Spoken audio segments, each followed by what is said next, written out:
All right, we are only a few days away from this August primary election, and candidates are down to the final stretch in making their case to voters.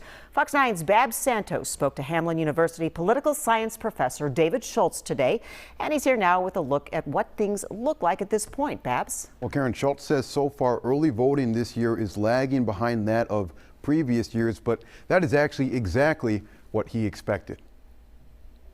This weekend is one of Hamline University political science professor David Schultz's favorite times of the year. I love this. It's the weekend before a primary election when so much is on the line for candidates across the state and the people they're fighting to represent. At the end of the day, people forget that elections have consequences.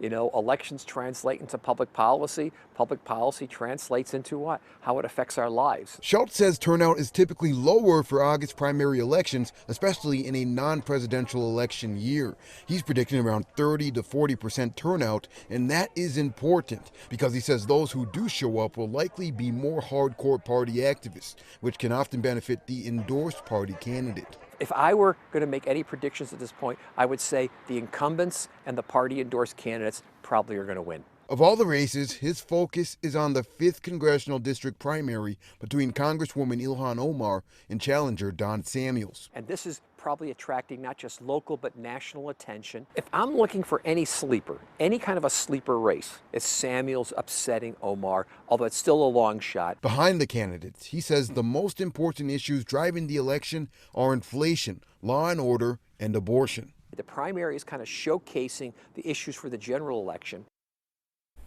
And ahead of Tuesday, Schultz wants to remind all voters to check their polling places because they may have changed as a result of redistricting since the last time you voted. Karen?